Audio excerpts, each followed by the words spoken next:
Narito tayo ngayon upang matunghayan ang talaga namang latest, nag-iinit at talaga namang nagbabaga na latest issue ni Ate Erica. Sa pagpapatuloy nga ng ating istorya ay kasalukuyan na nandito at vinavlog ni Kalingap Val ang lolo ni Ate Erica na si Lolo Miguel. Dito nga ay makikita natin ang panayam at ang mga sinasabi o nirereklamo ni Lolo Miguel tungkol sa kanyang apo na si Ate Erica. Kasalukuyan nga na kinikwento ni Lolo Miguel si Ate Erica at ang kanyang kapatid kay Kalingap Val Santos Matubang. Masagit na sa loob, ano? Simple po sa ginawa lang yan. Kahit pag ikaw na sugatan, pero may pilat yan. Pero mahal mo sila tayo, noon pa. Noon po, mahal ko rin. Hatid sundo, na maliliit pa yan. Sama-sama ko sa pahila ng Karabaw. Tanggal. Ngayon, wala na. Wala na. Hindi ko hinihiwalay sa aming mag-asawa yan, dalawang yan. Maliit pa, nasa kumpa po kami sa Labo, sa Malasugi. Hindi kasama sila. Maliit pa po yan. Maliit pa lang. Eh ngayon, nalibang ugali. Nasa pa kayo mag-ilang yan, yung tatay niya? Ay, na-aksidente po, taga Mindanao yun, taga namatay na. Agusan del Sur. Namatay na. Na-aksidente yun.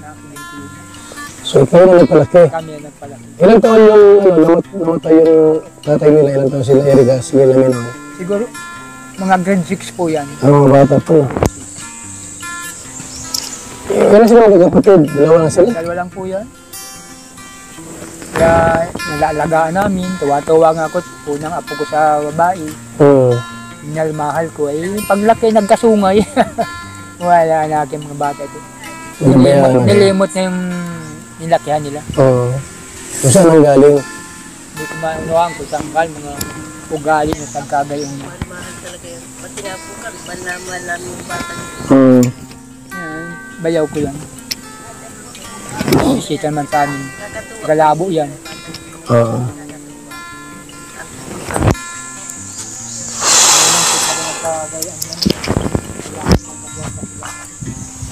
Hindi na ako sa eri? Hindi ko may interest yung kwarta niya. Sanay ako sa hirap. Kung sabi silang ng ganyan, huwag lang silang lalapas tanganin yung apo nila.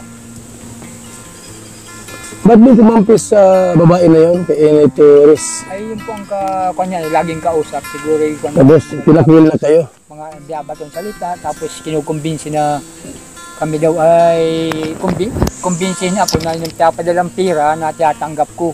Eh di magtatanggap, siguro ang ibig sabihin, umuki akong umuki para magkakwarta sila. Tapos hindi ka binibigyan? Kaya naman, hindi mapuinto sa kwarta nilang ibigay sa akin. Bakit? Nagkakapira naman ako. So para paano, yung mga anak ko naman nabigay sa akin, mas 500. Nakatama ko nagtatrabaho doon.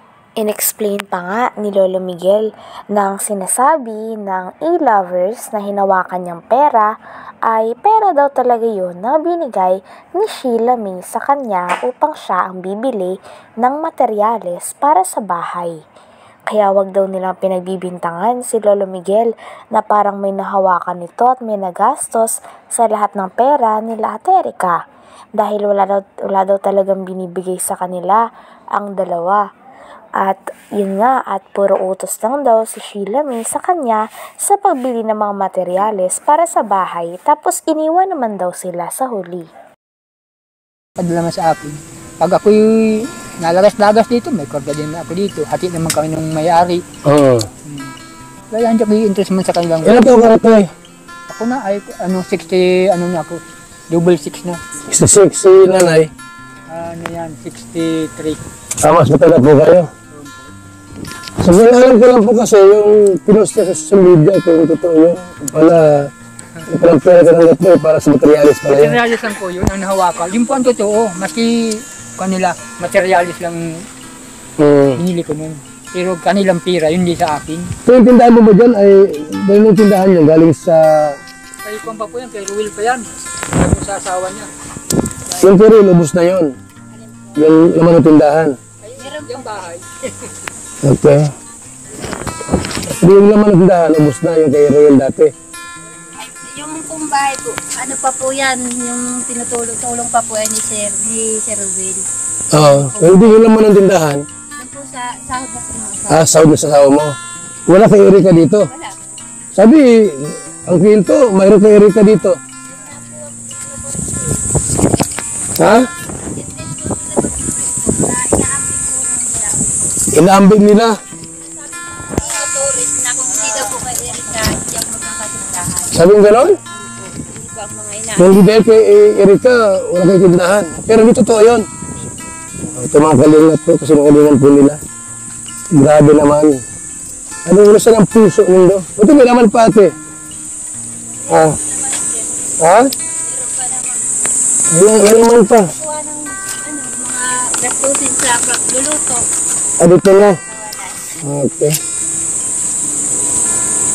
Ito ng bahay niyo rin. Doon po ako natulog. Asawa mo? Sa Manila po. Hindi ko padala siya pera sa inyo. At least alam natin. Sa araw. Iba na nag-asikaso. Ako lang po. Lahat. Wala naman po yung iba ko pong mga kapatid. Galit sila sa iyo ha. Kaya daw po. Kasi ako po kasi ang naglantad ng ano nila. Oo. Butot tayo nilang tanong para malaman din namin. Yun po. Kaya po nanggigigil po sila sa akin. May mga chat ba sila sa iyo na sinisiraan ka? Itago mo lang yun. Opo. Meron. Grabe at kaawa-awa nga ang sinapit ni Lolo Miguel ng lola ni Ate Erika at ang iba pa nilang mga kamag-anak. Dahil pagkatapos nga magkaroon ng bahay ni Ate Erika at ng kanyang kapatid ay bigla na lang daw nila nakalimutan ang pamilya na nag-aruga at nagpalaki sa kanila. Kaya nga sabi ni Lolo Miguel ay malabo na daw talaga na magkaayos sila nila Ate Erika. Dahil nilapastangan daw siya ng mga ito. Okay. Hindi yung laman ng dahan, ubos na yung kay Riel dati. Yung pong bahay po, ano pa po yan, yung tinutulong pa po ay ni Sir Will. Oo. Hindi yung laman ng tindahan. Doon po sa sahod na po ng asawa. Sahod na sa asawa mo. Wala kay Erika dito. Wala. Sabi, ang kwento, mayroon kay Erika dito. Ha? Inaambing nila. Mga tourist na kung hindi daw po kay Erika, hindi ako magkakasindahan. Sabi mo gano'n? Hindi po ang mga ina. Kung hindi dahil kay Erika, wala kay tindahan. Pero hindi totoo yun. Ito mga kalingat po, kasi mga kalingan po nila. Grabe naman. Ano mo sa ng puso mundo? Ito may naman pa ate. Ha? Ha? Meron naman pa. Kuha ng mga gastusin sa pagluluto. Dito na. Okay. Ito ng bahay niyo rin. Doon po ako natulog. Asawa mo? Sa Manila po. Hindi ko padala siya pera sa inyo. At least alam natin. Sa araw. Iba na nag-asikaso. Ako lang po. Lahat. Wala naman po yung iba ko pong mga kapatid. Galit sila sa iyo ha. Kaya daw po. Kasi ako po kasi ang naglantad ng ano nila. Oo. Butot tayo nilang tanong para malaman din namin. Yun po. Kaya po nanggigigil po sila sa akin. May mga chat ba sila sa iyo na sinisiraan ka? Itago mo lang yun. Opo. Meron pa po nandun pa sa kapatid ko sa TV. Itago mo lang yung mga post nila, video na sinisiraan kayo. Ano para ano yan? Kaya po nakilala ko siya kasi siya naman po yung lumalabas sa ano, Oo. mga grupo. Okay. Hindi pa naman po namin yan nakikita sa personal. Nasa ano daw yan? Nasa Korea? Ano po. Kaya sila may ko lang po yan nakikita sa video call nila. Oo. Pag nag-uurusa po silang mga grupo. Nakikita ko na po yan kay May. Oo. Dapat ko yung bahay ni tatay mo ha? Ano? Para bago naman yung sitwasyon. O dito lang muna kami ha? Basta ano lang, mag-update lang ako sa inyong kaganapan dito ate. Ano? Hanggang dito na lamang muna ang ating napaka-latest, nag-iinit at talaga namang nagbabaga na issue ni Ate Erika kasama ang kanyang lolo at ang kanyang pamilya. Maraming salamat sa inyong panonood. Hanggang sa muli. Bye!